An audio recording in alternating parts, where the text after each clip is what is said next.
Hello, my name is Marcus. I'm the compiler of a collection of therapy quotes entitled Psychoanalytic Self-Awareness Quotes. This is TQ 206 to 208. Therapy quote number 206.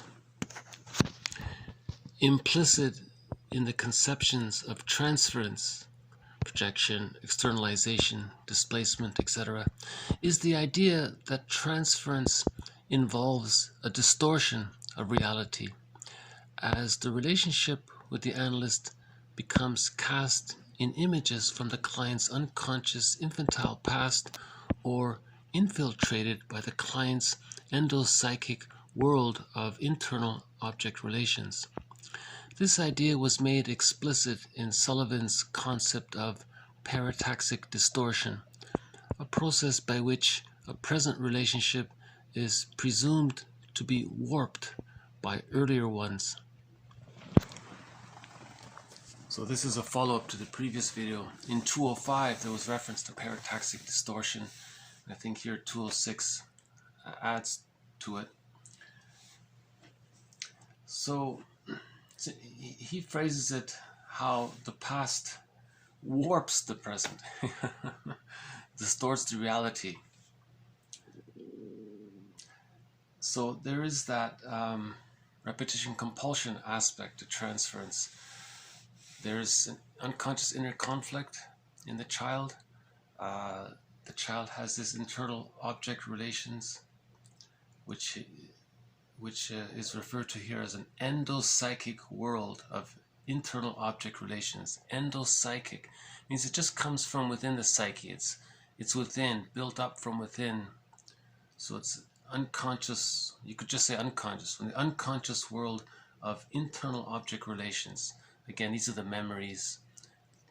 Object relations means we internalize our interpersonal relationships, and they become internalized, and we have representations of it. So in the transference, in this case with the therapist, this comes out, and the therapist is seen,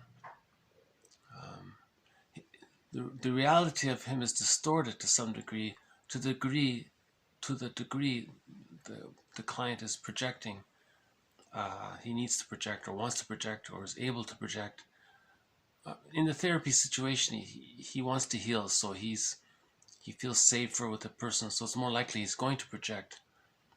And the therapist can make interpretations and learn about his childhood from this situation. Right?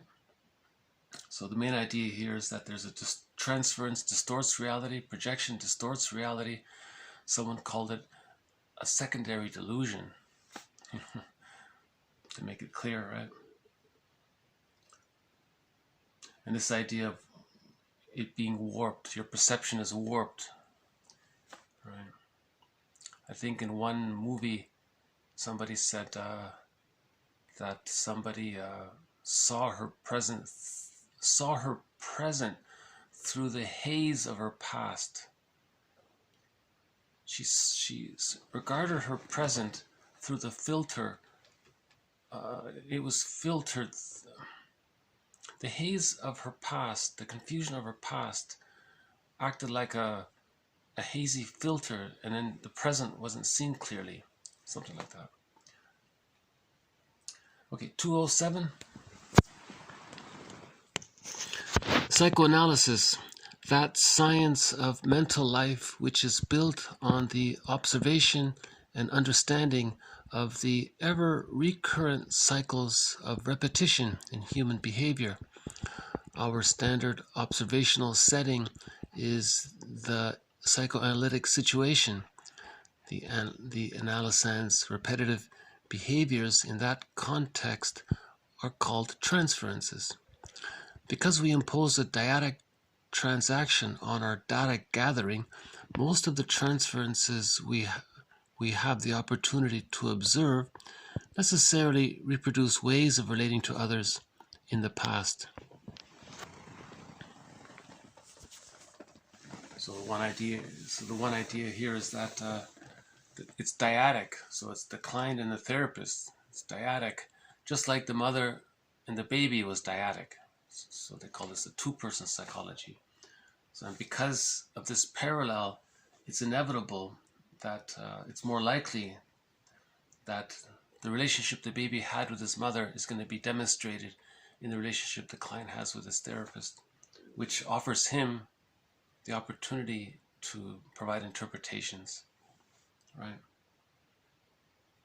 And he makes reference to patterns, ever-recurrent cycles of repetition in human behavior. The ever-recurrent cycles of repetition of human behavior. So he's just talking about the psychological patterns that exist in humans.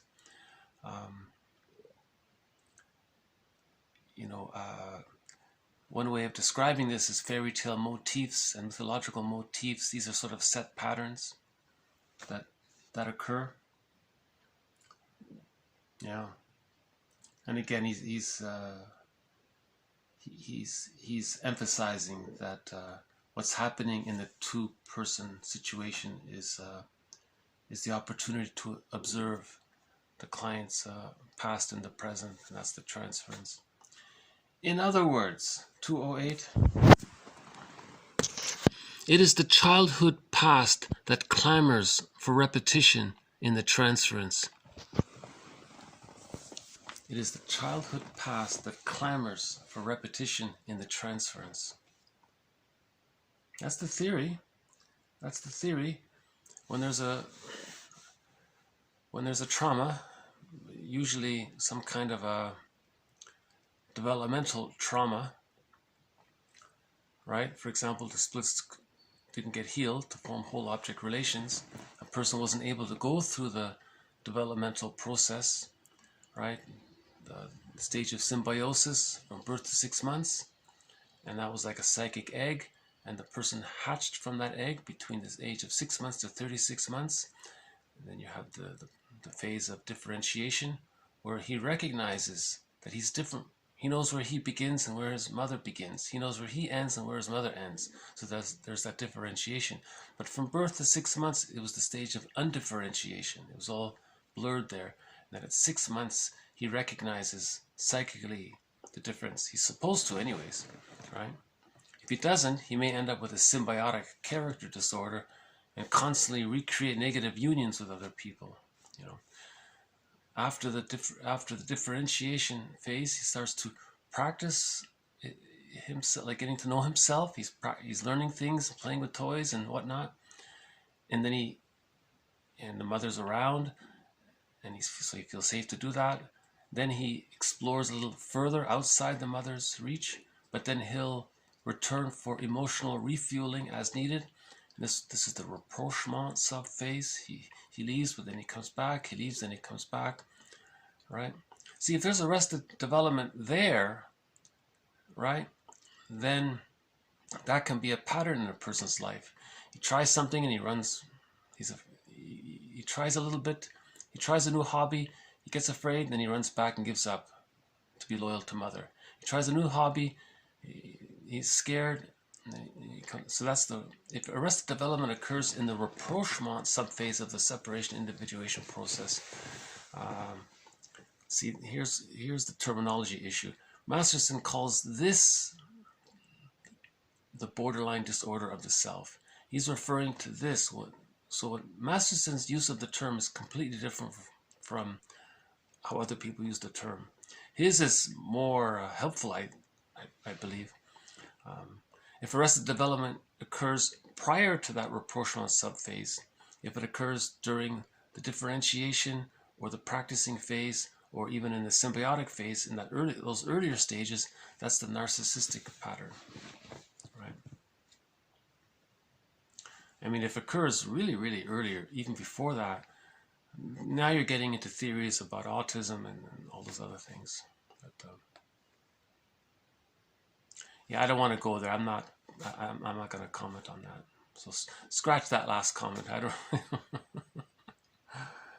So from the object relations point of view, maybe there is some theories about that, but I'm not familiar with that. But the symbiotic phase from birth to 6 months. See, the symbiotic phase is actually from the 2nd month to the 6th month. I think from birth to the 1st month, I think the theory of Mahler said the autistic phase is from the birth to the first month, and then from the second month to the 6th month, that's the symbiotic phase.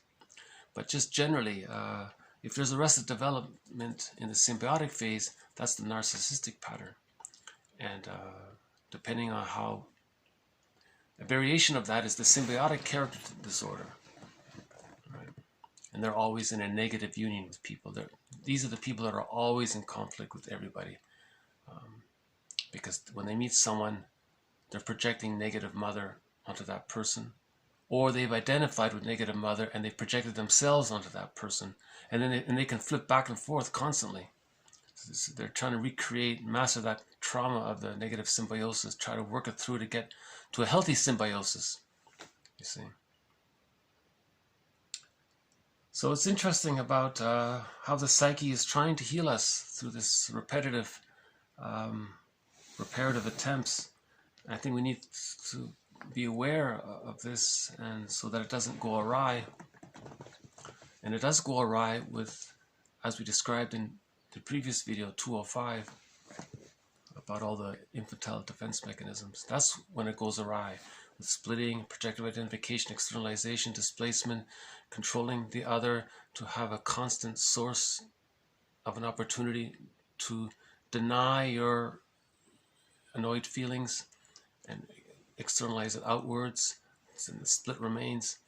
You see, splitting precludes mourning. The whole goal is to heal the split. You see, and with the transference interpretation, that helps towards that. Right. Okay, so just a little bit of jargon here, but I think it's okay. You know, someone said that jargon is a vehicle for self-understanding. I like that. It's a vehicle for self-understanding. So I'll just stop it here for now. So thank you very much. This has been TQ 206, 207, and 208. More next time. Thank you again. Bye for now.